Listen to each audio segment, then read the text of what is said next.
Hey everyone! So I haven't posted a video in a super long time because, as you've seen if you watched my last couple videos, I was not doing great.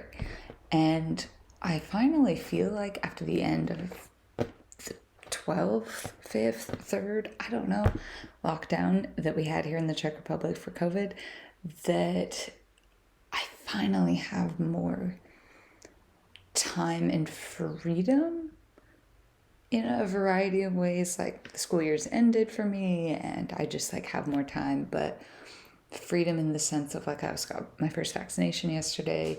So things are starting to become more like possible for me in the sense that they haven't been for the last year. But also one of the biggest things, it wasn't just that. Like I've had a really difficult year in terms of like time and everything like that. But one of the most difficult things that I have had to personally overcome that I've realized is just this like fear. And it manifests in a few different ways. I've talked a lot about fear on my channel before, and mainly relation to epilepsy, fear of death, fear of diagnosis, fear of being epileptic, all that kind of stuff.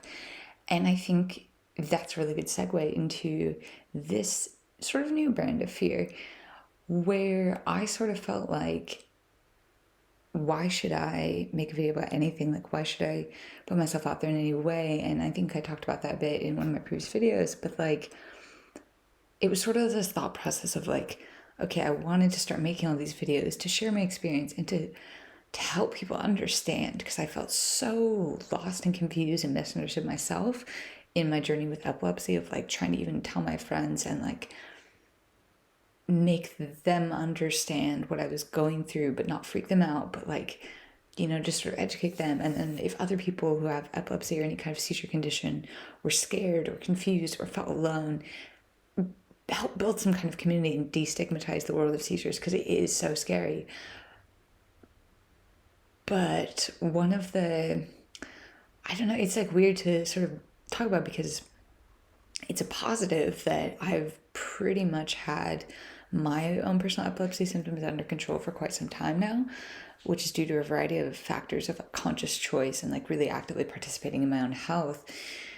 But the downside of that in terms of how I live my life is that I started to feel like, well, if I don't have something wrong with me, if I'm not like suffering in some way, it's kind of like the opposite of my other video where I was like, oh, I have nothing to put out there because I'm in such a horrible place and I want to be positive and like share my positivity and help others be more positive and all that kind of stuff.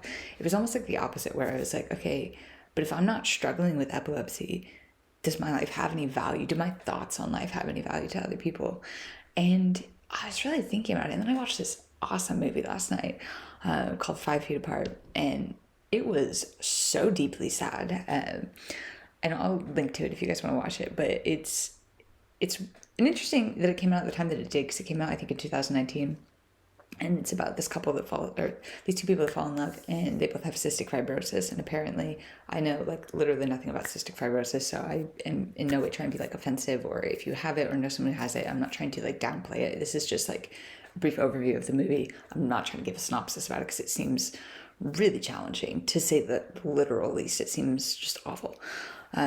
But the two main characters end up falling in love, but they are not allowed to be within 5 feet of each other. And I was like, wow, from just like, and again, very far removed perspective of like the past year of with COVID around, not being supposed to, not being able, slash not being supposed, not, Jesus, not supposed to be, I don't really speak English today. Having this, requirement to be 6 feet apart in order to keep each other safe, but like not even to the same degree, like, and many people I've seen, I'm sure everyone has seen, just sort of ignoring, like, oh, that's stupid, it doesn't matter, while millions of people are dying. And just like the level of privilege that comes with being able to ignore something, to be able to think that you're above getting sick or dying, when there are people who don't have that privilege. Not even just from like this time period where COVID's been such a horrible, horrific pandemic that we've dealt with, but just throughout their entire lives, never having that privilege in the way that others do. It was just, I mean, I was just like weeping. I was like, this is, ah. But what I also got out of that is just like the power of authenticity, and also the power that fear has to take that away. And if we don't do things that we feel called to do, how that shapes our lives and how we feel about those choices. Because I know for me, when I suppress my authenticity, when I don't do something that I'm like, oh, you know what, I have some thoughts about this, maybe it'd be cool or interesting to share it with people, and then like that sort of doubt and fears might creep in, and does for me a lot of the time, of like, oh well, no one really cares, like your opinions aren't important, your opinions aren't valid, you're not like a trained psychologist or psychiatrist. I was like psychologist. That's absolutely not a job.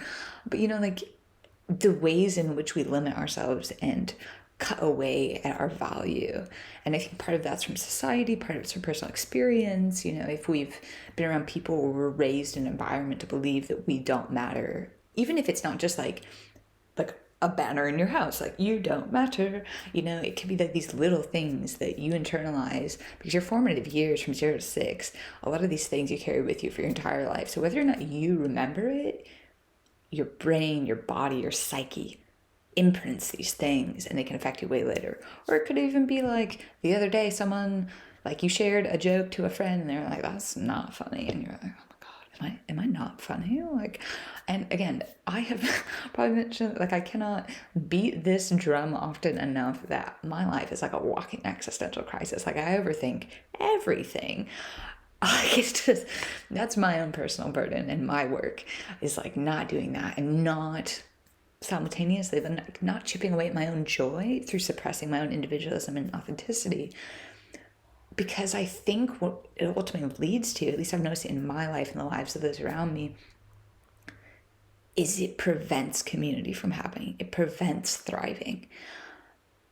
Because I've seen so many examples of, like, once we start speaking out, like, this is just a video of rambling, of catching up on my life. So if you're like, oh, what's the point of this? It's just like lots of different points wrapped up into one, just like musings I've had lately, which is why I updated my YouTube channel. Might change again. I don't know. We'll see. But one of the things I remember noticing when I lost one of my best friends to suicide in college, and it profoundly, deeply and profoundly impacted the community, because Zach was such an incredible human. Like, I hate using cliches, but they're cliches for a reason. But it was like, he was one of those people, like, to know him was to love him. He was hilarious, smart, just so alive that it was crippling to us to have lost him. And then another friend, Brian, and some others started this amazing company, Hey, Youre Amazing, which I have my shirt still from that, and a lot of you have seen shirt stickers, whatever, from that campaign, because we started realizing, once we started having conversations after his suicide, that so many of us have been depressed, have been suicidal, whether in recent time periods, before, after, years before, or whatever it was. And yet we felt so much like we couldn't share that. There's like so much stigma, and I think hopefully it's lessening. I don't know, I've been out of America for 4 years now, but at least I see, in my friends' lives, how much we're opening up. But I really feel like my generation, and not to say this hasn't been the case for anyone else's, but obviously I can speak more to my own experience, to the experience of those I see in my community and those around me. I think we're really experiencing this phoenix-like growth of realizing we don't have to subscribe to certain societal rules anymore, or we can change them. We can create new things. We don't have to be perfect all the time. We don't have to be our best selves, but we also don't have to be our worst selves, because that's part of, again, my own personal work is dragging around this baggage. Like, if I don't tell people who I am at my worst, then my best is inauthentic, which I don't think is true. And it's been a journey to get there, where I feel like I'm like justifying like the good in me. If someone's like, oh, Megan, wow, you've done this really brave thing by moving to Europe, or you've done this, or you've done that. I'm like, oh, but wait, like, I now have like crippling anxiety, or, like, whatever it is, like, or like 10 years ago, I did this horrible thing that I regret to this day. And people are like, okay, like, you don't, it's fine. Everyone makes mistakes. And I'm like, no, but like, I need you to know, like, if it's like I'm creating this condition for people liking me or valuing me, of like, I need you to know that I've fucked up before. And then if you still want to like me, then okay, but like, if you only see my good, then that's not valid. And it's just one of the many ways that I think we really, like I said, undervalue ourselves or reject our authenticity, reject our worth. And I think all these things are really interconnected, of like, we need to believe that we're worthy. And I think a lot of that is embracing our authentic selves. Yes, we are amazing.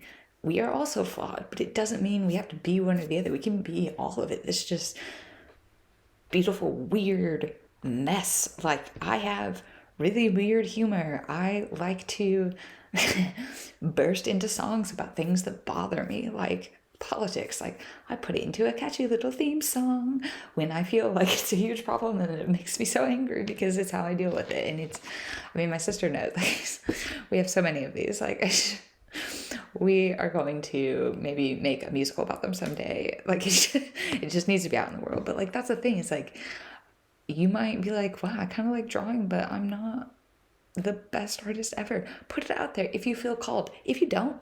But like, throughout this past year, and through watching this movie last night, and through all these other random things that I've seen and heard and had conversations about recently, again, cliche moment, but as best we know it, we have one life, and we have no idea how long that's going to be. And I think that there is this immortality belief of young people or healthy people, and or, you know, whatever it is, like, oh, we've got unlimited time, we can just do whatever whenever. And I'm not saying this to say like you have to spend all of your time doing, but do what you feel called to, do what brings you joy, and don't let the fear of people rejecting it or it not being good enough, or, oh, I don't know, like, there's no point in it. Like, I think the world needs to see us, not as a group always, like, not just as a group, I should say, but as individuals. We all matter. The things we do matter. The things we think and say and feel matter. And they matter not like more, but like, I guess in a sense, like, more when we share them with others, because I think people need to hear our voices. And I think that we do a really good job, and society does a really good job of convincing ourselves that that isn't true.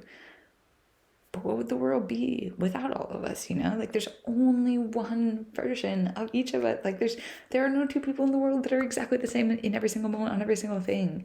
And I think if we were meant to be, we would have been. So please, just in my ramblings, catching up, this is my life right now moment, if I had any advice to sort of give, I'd say, like, use your authentic voice more.